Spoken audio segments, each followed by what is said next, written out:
ওরে বাবা, এ কি শব্দ হলো? মিথিলা, ও মিথিলা, ওঠো। এ কি, পায়ের নিচে এত ঠান্ডা কেন? ওগো, ঘরে পানি ঢুকছে। বাঁধ ভেঙেছে মিথিলা, বাঁধ ভেঙে গেছে। রানীকে কোলে নাও, জলদি।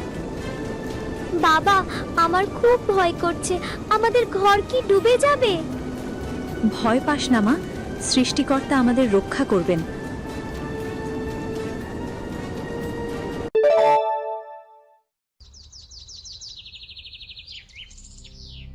গ্রামের শেষ প্রান্তে অবস্থিত এক বিশাল প্রাচীন বটগাছ। দুপুরবেলা মাথার উপর সূর্য তপ্ত রোদ ছড়াচ্ছে, চারপাশ নিস্তব্ধ, শুধু ঝিঝি পোকার ডাক শোনা যাচ্ছে। অর্জুনবাবু ধুতি আর একটা ফতুয়া পরে গাছের উপর বাঁশ ও দড়ি নিয়ে ব্যস্ত। নিচ দিয়ে যাচ্ছিল মহেশ আর দেবেন। আরে দেবেন, দেখ অর্জুন জ্যাঠার কাণ্ড দেখ একবার। বলি, ও জ্যাঠা, দুপুরে কি ঘুম হচ্ছে না? এই গরমে গাছের মগডালে কি কসরত করছেন? আরে মহেশ, তুই বুঝবি না। জ্যাঠামশাই বোধহয় ভাবছেন নিচে মানুষের ঘরবাড়ি সব পুরনো হয়ে গেছে, তাই আকাশ ছোঁয়া হোটেল বানাচ্ছেন। কি জ্যাঠা, ঠিক বলছি তো? অর্জুনবাবু তাদের কথায় কান না দিয়ে খুব মনোযোগ সহকারে একটি মোটা দড়ি দিয়ে দুটি বাঁশকে শক্ত করে ডালের সাথে বাঁধছেন। ও জ্যাঠা, এই যে মাচা বানাচ্ছেন, খড়ের ছাউনি দিচ্ছেন, ভাড়া কত রাখবেন শুনি? আমরা গরিব মানুষ, আমাদের জন্য একটু ডিসকাউন্ট দেবেন তো? নাকি সেখানে থাকতে হলে আবার লেজ গজাতে হবে? পাগল ছাড়া কি আর কেউ এই রোদে গাছের উপর ঘর বাঁধে? জ্যাঠা, নিচে নেমে আসুন, মাথাটা আপনার একদম গেছে, লোকে দেখলে হাসবে। প্রকৃতি যখন তার রূপ বদলায় রে মহেশ, তখন এই শক্ত মাটিও বালির মতো ধসে যায়। তোরা এখন হাসছিস হাস, কিন্তু বিধাতা যখন পরীক্ষা নিতে শুরু করবেন, তখন পায়ের নিচের মাটিটুকুও খুঁজে পাবি না। আমি শুধু সময়ের কাজ সময় করে রাখছি। আরে রাখেন আপনার বিধাতার পরীক্ষা। এই কাঠফাটা দুপুরে বৃষ্টির নামগন্ধ নেই, নদী শুকিয়ে কাঠ, আর উনি আসছেন বন্যার ভয় দেখাতে। মতিভ্রম হয়েছে আপনার, মতিভ্রম। চল মহেশ, পাগলটার সাথে কথা বলে সময় নষ্ট করে লাভ নেই, চল যাই। মহেশ আর দেবেন হাসতে হাসতে চলে যায়। অর্জুনবাবু দীর্ঘশ্বাস ফেলে আবার কাজে মন দেন। তিনি আকাশের এক কোণে জমে থাকা এক টুকরো ধূসর মেঘের দিকে তাকিয়ে বিড়বিড় করে বললেন, হে সৃষ্টিকর্তা, তোমার লীলা বোঝা বড় দায়। সময় থাকতে মানুষ বুঝতে চায় না, আর সময় পেরিয়ে গেলে শুধু আফসোস করে। আমায় শক্তি দিও, যেন এই পাগলটার পাগলামি অন্তত কয়েকটা প্রাণ বাঁচাতে পারে।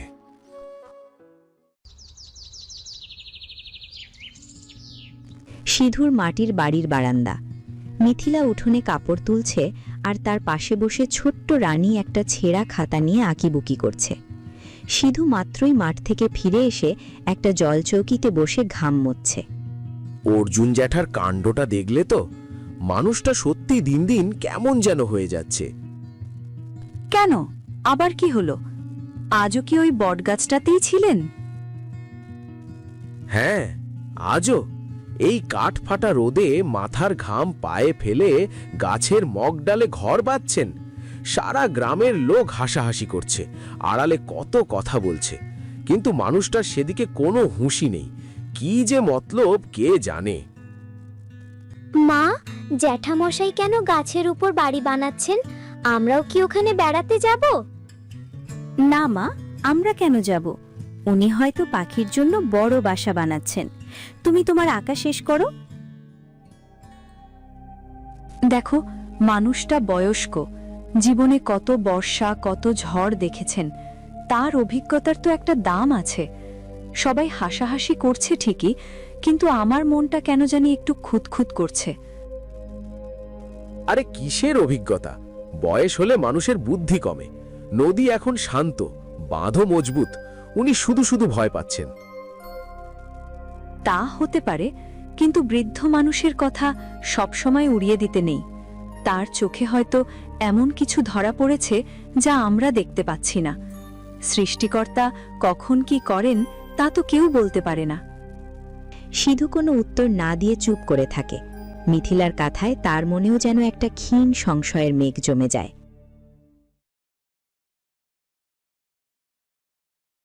গ্রামের মোড়ল দেবাশিসবাবুর বাড়ির বৈঠকখানা। বাইরে আকাশ ঘুটঘুটে কালো হয়ে আছে, মাঝে মধ্যে দূর থেকে মেঘের ডাক শোনা যাচ্ছে। দেবাশিসবাবু আরাম কেদারায় বসে পা দোলাচ্ছেন। পাশে দাঁড়িয়ে আছে যুবক সাগর। এমন সময় হন্তদন্ত হয়ে অর্জুনবাবু সেখানে ঢুকলেন। দেবাশিস, সর্বনাশ হয়ে যাবে। তুমি একবার নদীর বাঁধের দিকটা গিয়ে দেখো। বাঁধের নিচের মাটি আলগা হয়ে গেছে, যে কোনো সময় বড় বিপর্যয় নামতে পারে। আরে অর্জুনদা, আপনি আবার শুরু করলেন। ওই গাছের উপর ঘর বানানো শেষ হলো না, এখন আবার বাঁধ নিয়ে পড়লেন। আপনি কি জ্যোতিষী হয়ে গেছেন নাকি? জ্যোতিষী নই রে ভাই, অভিজ্ঞতার কথা বলছি। এই মেঘের রং ভালো না। উত্তরের পাহাড় থেকে পানি নামছে। বাঁধটা অনেক পুরনো, এবার ওই তোর সইতে পারবে না। সৃষ্টিকর্তার দোহাই লাগে, এখনই গ্রামের লোকজনকে সতর্ক করো। নিচু এলাকার মানুষদের সরিয়ে নাও। মোড়ল কাকা, অর্জুন জ্যাঠা যখন বলছেন আমি কি একবার বাঁধটা দেখে আসব, যদি সত্যিই অবস্থা খারাপ হয়? আরে না না, ওসব কিচ্ছু হবে না। গত বছরও তো কত বৃষ্টি হলো, বাঁধের একটা ইঁটও নড়েনি। অর্জুনদার ইদানিং সব কিছুতেই বিপদ দেখার ব্যারাম হয়েছে। সাগর, তুই বরং গিয়ে ক্লাবে ক্যারাম খেলার ব্যবস্থা কর। এই বৃষ্টির দুপুরে ওসব কাজের চিন্তা রাখ। দেবাশিস, যখন সময় থাকে তখন মানুষ অন্ধ হয়ে থাকে, আর যখন বিপদ দরজায় কড়া নাড়ে তখন আর পথ খুঁজে পায় না। আমি আমার দায়িত্ব পালন করলাম, বাকিটা বিধাতার ইচ্ছা। হ্যাঁ হ্যাঁ, বিধাতাই আমাদের দেখবেন। আপনি এখন আসুন তো জ্যাঠা, অযথা ভয় ছড়াবেন না। আমরা অনেক ভালো বুঝি কোনটা বিপদ আর কোনটা নয়। অর্জুনবাবু মাথা নিচু করে ঘর থেকে বেরিয়ে যান। বাইরে ঝোড়ো হাওয়া বইতে শুরু করেছে। দেবাশিসবাবু উদাসীনভাবে আবার পা দোলাতে থাকেন, কিন্তু সাগরের চোখে মুখে কিছুটা দুশ্চিন্তার রেখা ফুটে ওঠে। মোড়ল কাকা, আকাশটা কিন্তু সত্যিই খুব ভয়ঙ্কর দেখাচ্ছে। ধুর, তুইও কি ওই পাগলা বুড়োর মতো ভয় পাচ্ছিস? যা তো এখান থেকে। গভীর রাত, বাইরে প্রবল বৃষ্টির শব্দ আর ঝোড়ো বাতাসের শোঁ শোঁ আওয়াজ। সিধু, মিথিলা আর রানী অঘরে ঘুমাচ্ছে। হঠাৎ এক বিকট মর্মর এবং ধপ শব্দে পুরো ঘর কেঁপে ওঠে। শব্দটা যেন পাহাড় ভেঙে পড়ার মতো। ওরে বাবা, এ কি শব্দ হলো? মিথিলা, ও মিথিলা, ওঠো। এ কি, পায়ের নিচে এত ঠান্ডা কেন? ওগো, ঘরে পানি ঢুকছে। বাঁধ ভেঙেছে মিথিলা, বাঁধ ভেঙে গেছে। রানীকে কোলে নাও, জলদি। বাবা, আমার খুব ভয় করছে। আমাদের ঘর কি ডুবে যাবে? ভয় পাস না মা, সৃষ্টিকর্তা আমাদের রক্ষা করবেন।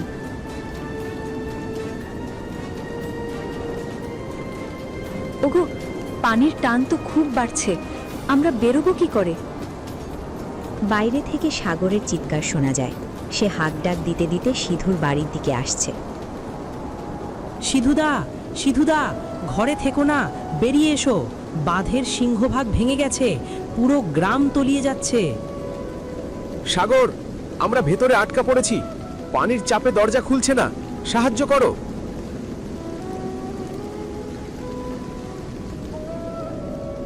সিধুদা, ঘরে থাকার উপায় নেই। এই স্রোতে ঘর যে কোনো সময় ধসে পড়বে। চালে ওঠো, আমাদের এই টিনে চালটাই এখন একমাত্র ভরসা। মিথিলা, রানীর হাত ছাড়বে না। সাগর, ওকে একটু ধরো।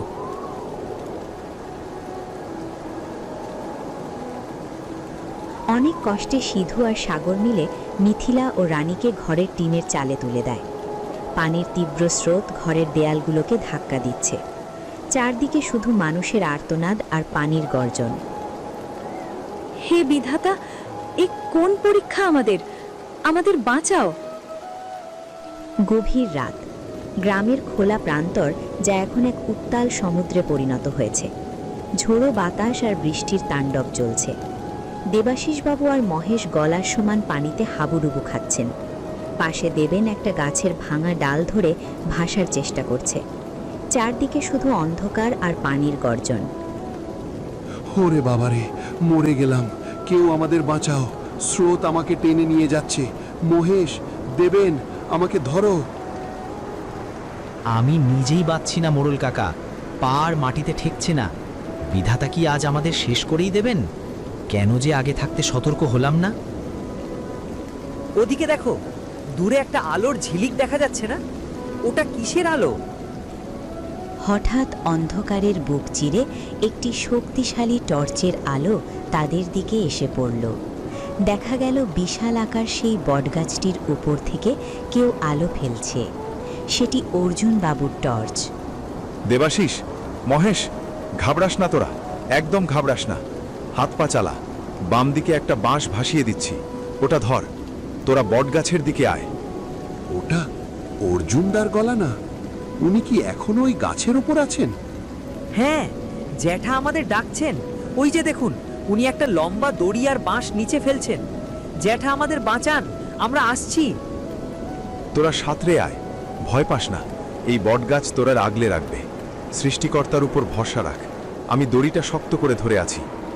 আমরা মানুষটাকে পাগল বলেছিলাম দেবেন, অথচ আজ তার আশ্রয়ে আমাদের প্রাণ ভিক্ষা চাইতে হচ্ছে। হে বিধাতা, আমাদের ক্ষমা করো।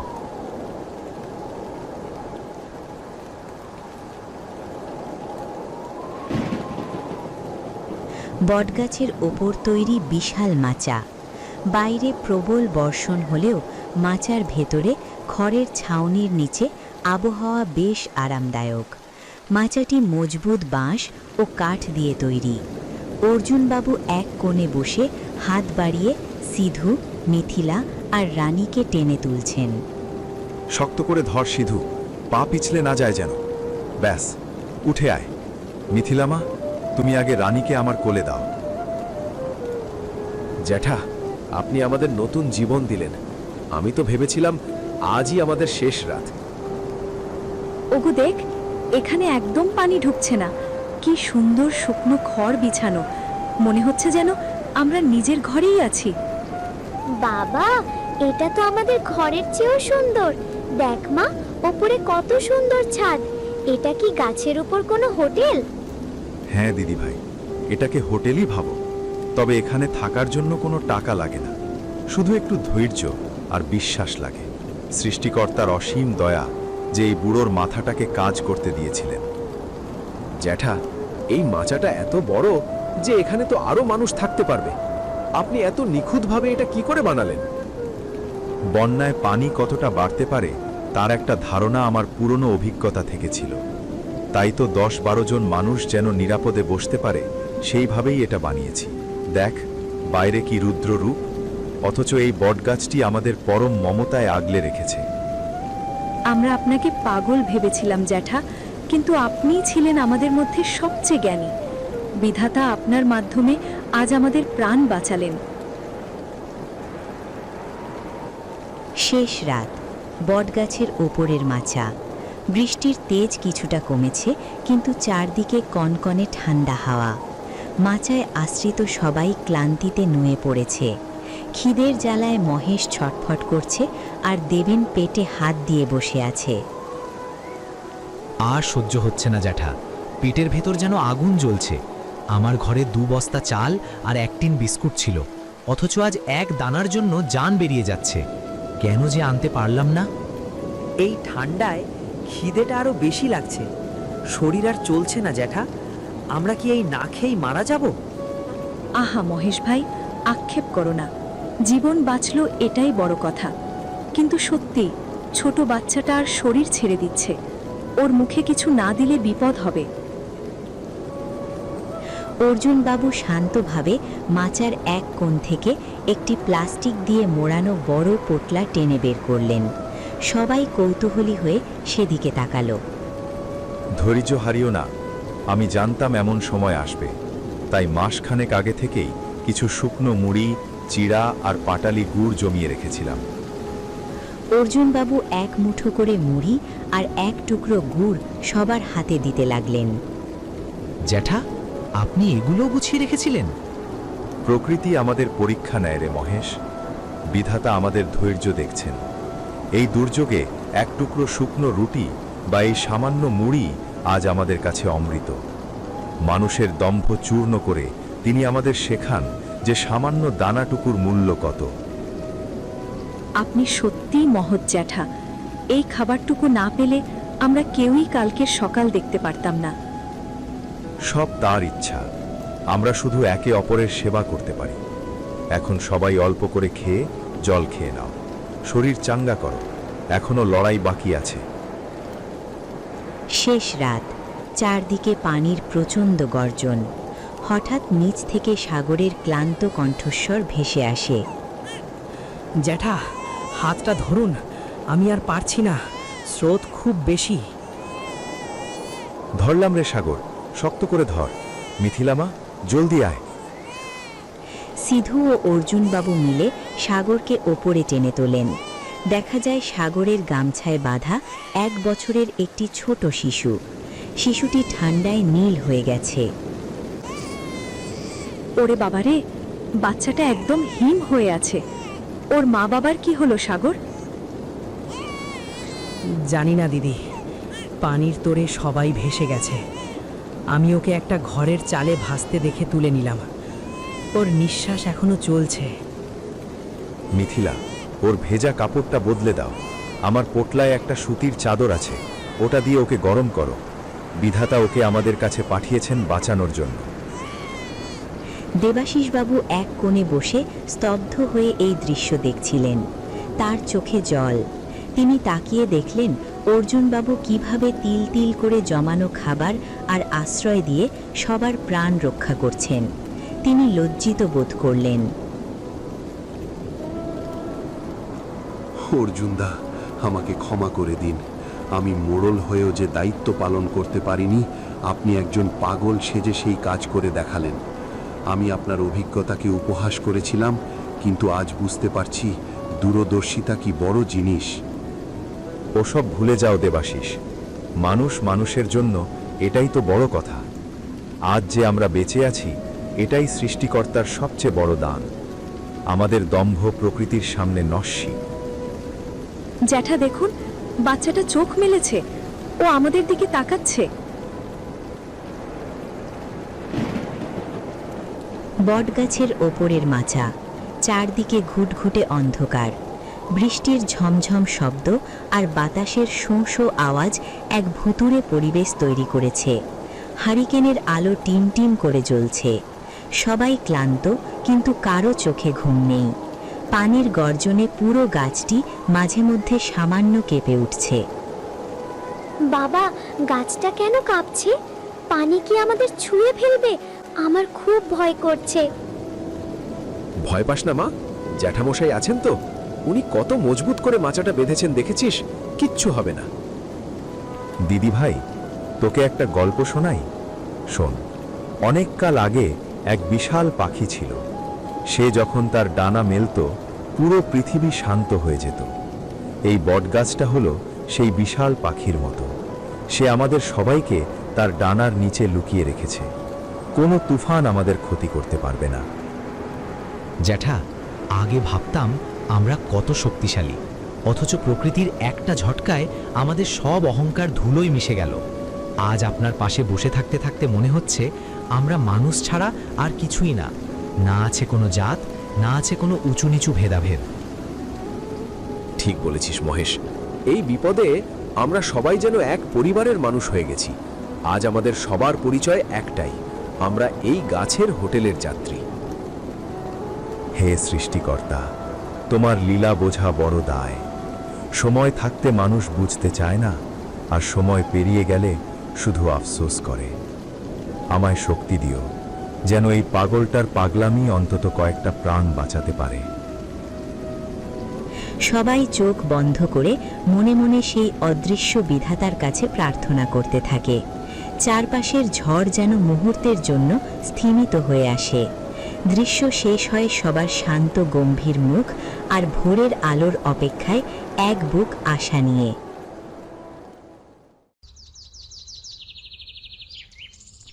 ভোরবেলা, বটগাছের ওপরের মাচা। বৃষ্টির দাপট থেমে গেছে। মেঘের আড়াল চিরে ভোরের স্নিগ্ধ আলো পৃথিবীতে এসে পড়ছে।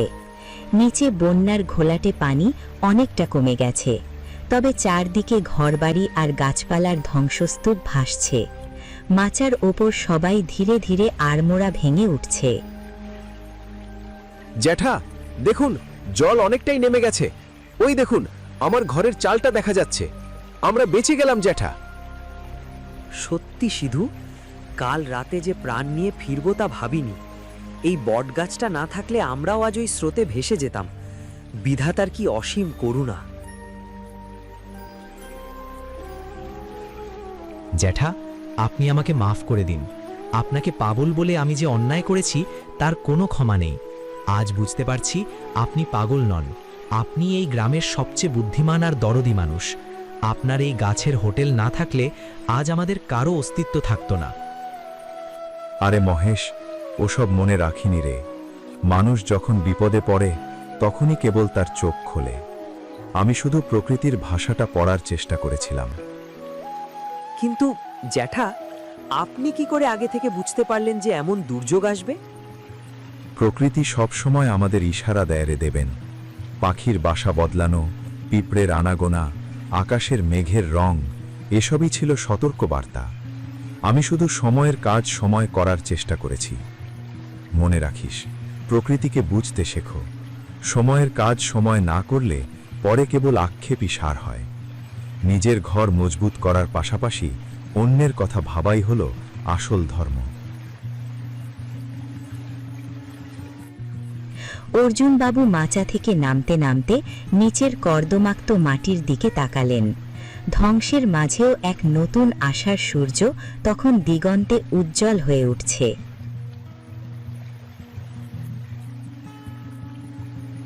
চলুন জ্যাঠা, আপনার হাত ধরেই আমরা নতুন করে গ্রামটা গড়ি। আপনার অভিজ্ঞতা আমাদের পথ দেখাবে। সবাই হাসি মুখে অর্জুনবাবুর পিছু পিছু নিচে নেমে আসে। বটগাছটির বিশাল ছায়ার নিচে সবার নতুন করে বাঁচার সংকল্পের মাধ্যমে নতুন এক অধ্যায়ের সূচনা হয়।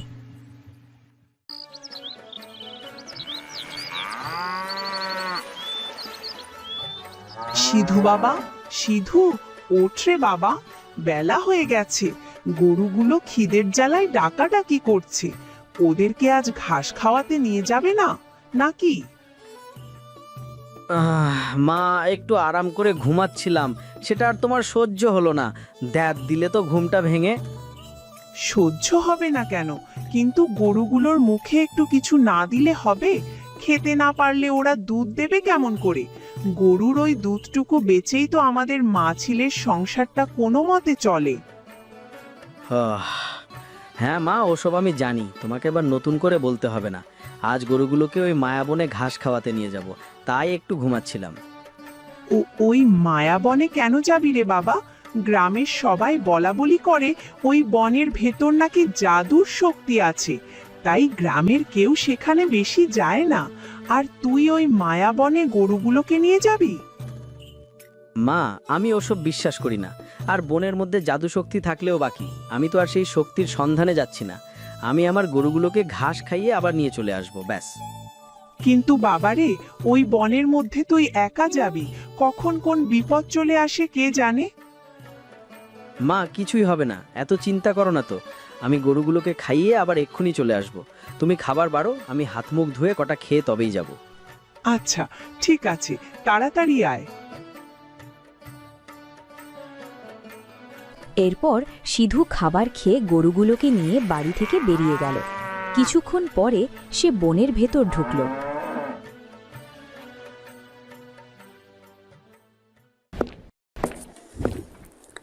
কি ভাবছেন এই কার্টুনগুলো কিভাবে বানাই? কোনো চিন্তা নেই। আমাদের অফিস এফএস ক্রিয়েশনে হাতে কলমে শেখানো হচ্ছে 2D অ্যানিমেশন। অনলাইন কোর্সে আজই জয়েন করুন। লালি, দেখ এই বনের মধ্যে কত সুন্দর কচি কচি ঘাস। আজ তো তোদের পেট ভরে যাবে। চল, তোদের ঘাসে বেঁধে দিয়ে আমি একটা গাছের নিচে বসবো। লালি, তোর বুঝি কচি কচি ঘাস দেখে খুব আনন্দ হচ্ছে। নে, খাওয়া শুরু কর। আজ পেটটা ভরে খাবি আর বালতি ভরে দুধ দিবি। সিধু গরুগুলোকে ঘাসে বাঁধতে লাগল। হঠাৎ সে কারোর কান্নার আওয়াজ শুনতে পেল। এদিক সেদিক তাকিয়েও কাউকে পেল না। আরে লালি, এই গভীর জঙ্গলের মধ্যে কেউ যেন কাঁদছে, কিন্তু জঙ্গলে কে কাঁদবে? আশেপাশে তো কাউকে দেখছি না, তবুও যেন কান্নার শব্দ বাতাসে ভেসে আসছে। আচ্ছা লালি, তুই খা, আমি একটু আশপাশটা ঘুরে দেখে আসি এমন করে কে কাঁদছে। কৌতূহল সামলাতে না পেরে সিধু বনের ভেতর একটু এগিয়ে গেল। কিছু দূর যাওয়ার পর সে দেখল একটি বিশাল বটগাছ দাঁড়িয়ে আছে। গাছটি এত পুরনো যে তার শিকড় মাটির ওপর উঠে এসে সাতের মতো ছড়িয়ে আছে। আরে বাব্বা, কত বড় বটগাছ! এত বড় গাছ তো আমি জীবনে কখনো দেখিনি। কিন্তু আশ্চর্যের বিষয় হলো, মনে হচ্ছে এই গাছের ভেতর বা আশেপাশেই কেউ কাঁদছে। কান্নার শব্দ তো এই গাছের আশপাশ থেকে আসছে। কে এখানে? কে কাঁদছে এখানে? বটগাছের পাশে থাকা ছোট্ট একটা গাছের ভেতর থেকে হালকা সোনালি আলো জ্বলে উঠল। তারপর সেই আলো থেকে ধীরে ধীরে বেরিয়ে এলো এক অপূর্ব সুন্দরী পরী। তার ডানা রূপালি, চুল সোনালি, আর চোখে যেন চাঁদের আলো ঝলমল করছে। আরে বাব্বা, এ তো সুন্দর মেয়ে, আমি তো আগে কখনো দেখিনি। কে তুমি? আর এমন করে আলো থেকে মানুষের রূপী বা নীলে কেমন করে? আমি একজন পরী। পরী? ওরে বাপরে, শুনেছি পরীরা নাকি মানুষ ধরে নিয়ে মেঘের রাজ্যে নিয়ে যায় আর সেখান থেকে টুপ করে ফেলে দেয়। ওরে বাপরে! ভয় পেও না, আমি ডাইনি নই, আমি পরী। আর পরীরা কখনো কারোর ক্ষতি করে না। আমি তোমার কোনো ক্ষতি করব না। তুমি সত্যি বলছো তো? আমার কোনো ক্ষতি করবে না তো? হ্যাঁ, সত্যি বলছি, তুমি নিশ্চিন্তে থাকো, আমি তোমার কোনো ক্ষতি করব না। আমি তো জানি পরীদের নিজেদের রাজ্য আছে। তা পরী, তুমি পরীরাজ্যে না থেকে এখানে কেন? আর তুমি এভাবে এখানে কাঁদছিলে কেন? এই গাছটার জন্যই আমি কাঁদছি। একটা গাছের জন্য কাঁদছো? কিন্তু কেন? গাছের জন্য আবার কেউ কাঁদে নাকি? এটা কোনো সাধারণ গাছ নয়, এটা আমার ভালোবাসার মানুষ, সেই গাছের মধ্যে বন্দী হয়ে আছে। এসব তুমি কি বলছো? মানুষ কিভাবে গাছের মধ্যে বন্দী হতে পারে? আমি তো এসবের কিছুই বুঝতে পারছি না। আমাকে একটু খোলসা করে বলো দেখি। আমার অতীত যে খুব খারাপ, শুনে আর কি বা করবে, তবুও শুনতে যখন চেয়েছো, শোনো। অনেক বছর আগে এই বনের পাশে একটি রাজ্য ছিল। সেই রাজ্যের রাজপুত্রের নাম ছিল অভি। সে ছিল দয়ালু এবং সাহসী। পশু পাখি আর বনকে সে খুব ভালোবাসত। একদিন শিকার করতে সে এই বনে আসে। হঠাৎ সে দেখতে পায় একটি সাদা হরিণ শিকারীর ফাঁদে আটকে পড়েছে এবং হরিণটি ভয়ে কাঁপছে। হরিণটার কি অবস্থা! ফাঁদে আটকে পড়েছে, ছুটার জন্য আপ্রাণ চেষ্টা করছে। আমাকে এক্ষুনি হরিণটাকে মুক্ত করতে হবে, না হলে হরিণটি যে মারা যাবে। হরিণটি মুক্ত হতেই হঠাৎ চারিদিকে সোনালি আলো ঝলমল করে উঠল, আর তার ভেতর থেকে বেরিয়ে এলো এক পরী। সে কি কথা? হরিণ থেকে তুমি এমন অপরূপ সুন্দরী হলে কেমন করে? আসলে আমি একজন পরী। আমার মা বলে মানুষেরা নাকি খুব খারাপ হয়, তাই মানুষদের পরীক্ষা করার জন্য আমি হরিণের রূপ নিয়েছিলাম। তুমি তো আমাকে মুক্ত না করে আমাকে বন্দি করে নিয়ে যেতে পারতে। পশু পাখি বন্দি নয়, মুক্তই ভালো লাগে। তোমার চিন্তাভাবনাটা জেনে খুব ভালো লাগলো। তুমি খুব ভালো মনের মানুষ। তোমার সাথে দেখা হয়ে আমারও খুব ভালো লাগলো। সেই দিনের পর থেকে অভি আর পরী প্রায়ই বনে এসে কথা বলতো, ঘুরত। আস্তে আস্তে তাদের ভেতরে বন্ধুত্ব হয়, আর সেই বন্ধুত্ব থেকে ভালোবাসা। রূপা, আমি তোমাকে অনেক ভালোবেসে ফেলেছি। আমি তোমাকে বিয়ে করতে চাই। তুমি কি আমাকে বিয়ে করবে? তোমাকে আমিও ভালোবাসি। আমি তোমাকে বিয়ে করতে রাজি অভি। রূপা, তাহলে চলো আমরা আজই বিয়ে করি। শুভ কাজে দেরি করতে হয় না। আজই? আজ হলে কি কোনো সমস্যা? না না, কোনো সমস্যা নেই। ঠিক আছে, চলো তাহলে। না না না, এমনটা হতে পারে না। আজ কত বছর ধরে আমি এই ছেলেটাকে পাহারা দিচ্ছি। আমি ওকে বিয়ে করব। এমন পবিত্র মনের, ভালো স্বভাব চরিত্রের একটা মানুষ আমার যে বড্ড প্রয়োজন। একে বিয়ে করতে পারলে যে আমি মানুষ জাতির রানী হতে পারবো, ডাইনি রানী। হে হে হে হে। দাঁড়া দাঁড়া, তোরা দাঁড়া এখানে।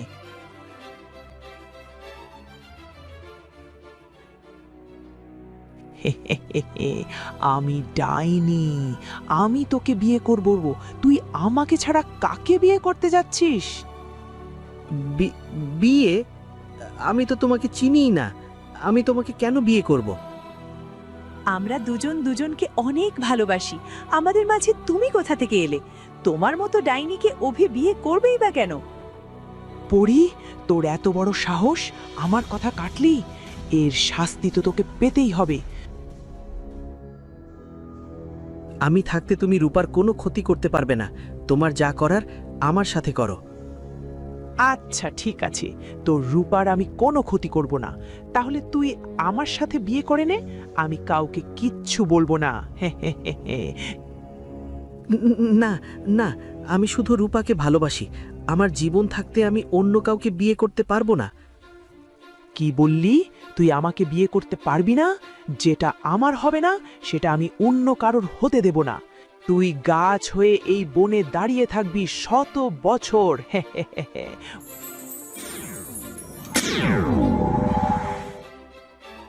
না, এটা কি হলো অভি?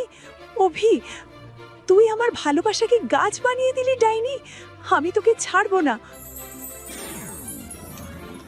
হে হে হে হে। মূর্খ পড়ি, তুই আমার কিছুই করতে পারবি না। আমার সাথে লড়াই করার শক্তি তোর নেই।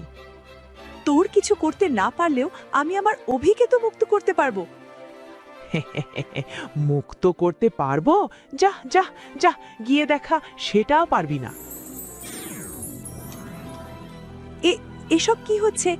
আমার জাদু কাজ করছে না কেন? হে হে হে হে। তোর জাদু কাজ করবে না রে, যতক্ষণ না তুই এই গাছকে ছুঁয়ে জাদু করবি। আর এই গাছের চারপাশে আমি এমন জাদু করে রেখেছি, তুই এর কাছে যেতে গেলেই পাথর হয়ে যাবি। হে হে হে। নে এবার ভাব, তুই কি করবি? হে হে হে। পাথর হয়ে সারা জীবন কাটাবি, নাকি ভালোবাসার মানুষকে ছাড়া বেঁচে থাকবি? হে হে হে হে।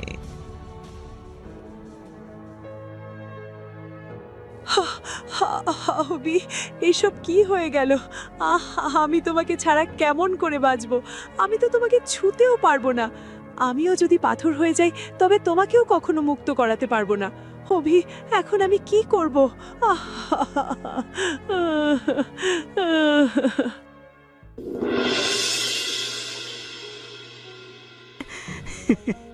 তার মানে সেই থেকে অভি এমন বটগাছ হয়ে দাঁড়িয়ে আছে? হ্যাঁ, আর সেই থেকেই আমি এখানে বসে বসে কাঁদি। জানি না আর কখনো আমি আমার অভিকে দেখতে পাবো কিনা। আচ্ছা পড়ি, এই জাদু ভাঙার কি কোনো রাস্তা নেই?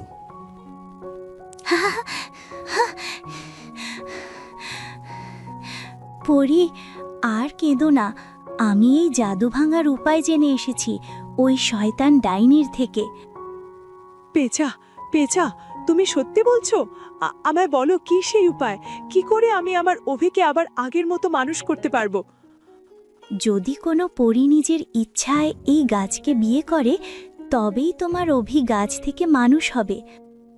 আমি তো আমার অভিকে বিয়ে করতে রাজি, কিন্তু আমি অভিকে ছুঁতে গেলেই তো পাথর হয়ে যাবে। তাহলে এখন কি উপায়? প্যাঁচা ডাইনির জাদু ভাঙার কি কোনো উপায় নেই? আছে রাখাল, একটা উপায় আছে। কি উপায়? বনের গভীরে একটি কালো কুমো আছে, সেখানে ফুটে থাকে নীল আগুনের ফুল। যদি সেই ফুল এনে এই গাছের সামনে রাখতে পারো, তবেই ওই ডাইনির জাদু ভেঙে যাবে। কিন্তু সেই কুয়ো পাহারা দেয় ডাইনির ছায়া, সেখানে গেলে কেউ আর ফিরে আসে না।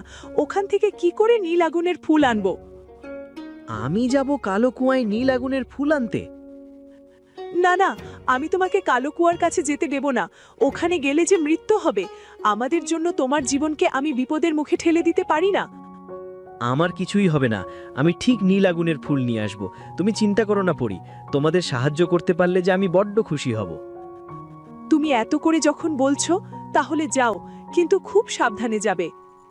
চলো রাখাল, আমি তোমাকে পথ দেখাবো।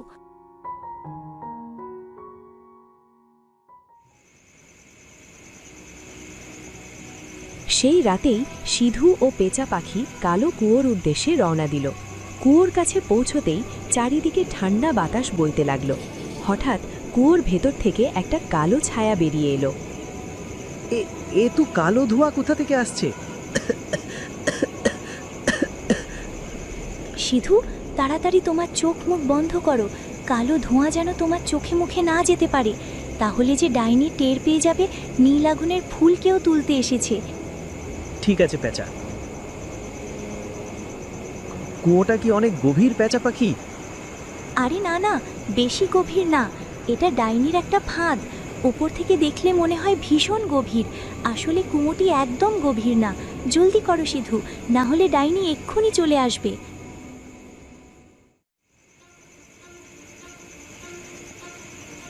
সিধু কুয়োর ভেতরে উকি দিয়ে দেখল একটি ফুল নীল আলোয় জ্বলজ্বল করছে।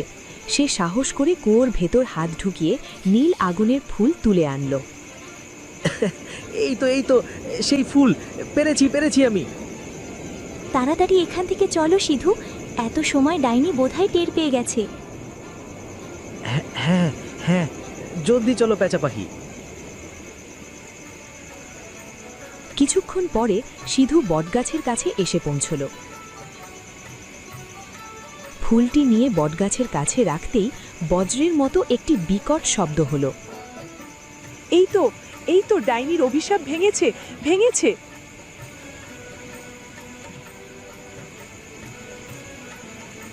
এই নাও মালাপরি, তুমি এই গাছটিকে এবার বিয়ে করো, তবেই তোমার অভিশাপ মুক্ত হয়ে পুনরায় মানুষ হবে। সিধু আর পেঁচা মিলে পরীর শাখে সেই গাছটির বিয়ে দিল। ফুলের মালা হাতে নিয়ে পরী গাছটিকে ঘিরে 7 পাক ঘুরল। তারপর পরী আলতো করে মালাটা গাছের এক ডালে পরিয়ে দিল। গাছের পাতাগুলো হালকা কাঁপতে লাগল। কিছুক্ষণ পরেই গাছটির শরীর ধীরে ধীরে বদলে ডালপালা আর পাতাগুলো মিলিয়ে গিয়ে গাছটি মানুষের রূপে ফিরে এলো। রূপা, আমি আবার মানুষ হয়ে গেছি। আমি যে সবকিছু দেখতে পারছিলাম রূপা। অভি দেখো, আজ মনে হচ্ছে পুরো বনটা খুশিতে মেতে উঠেছে। এতদিন যেন সবকিছু নিস্তব্ধ ছিল। হ্যাঁ রূপা, তুমি ঠিকই বলেছ। তুমি না থাকলে আমি কোনোদিন এই অভিশাপ থেকে মুক্ত হতে পারতাম না। তোমার জন্যে আমি আজকে আমার মানুষ রূপ ফিরে পেয়েছি। তুমি শুধু সাহসী নও, তোমার হৃদয়ও খুব ভালো। তোমার এই উপকারের কথা আমরা সারা জীবন মনে রাখব সিধু। আমি তো শুধু তোমাদের বিপদ থেকে রক্ষা করেছি, এর বেশি কিছু না। কেউ বিপদে পড়লে তাকে সাহায্য করতে পারাটাই যে মানুষের সবথেকে বড় মানবতা। নাও সিধু, এটা তোমার জন্য। না, আমার এসব লাগবে না। আমি কোনো স্বার্থের জন্য তোমাদের সাহায্য করিনি। আমি এটা ভালোবেসে তোমাকে উপহার দিলাম। আশীর্বাদ করি তোমার ঘরের সমস্ত অভাব, দুঃখ, কষ্ট দূর হোক। ধন্যবাদ তোমাদের। আমিও আশীর্বাদ করি তোমরা সারা জীবন সুখে শান্তিতে ঘর করো। চলো অভি, আমরা এবার পরিরাজ্য খেতে যাই।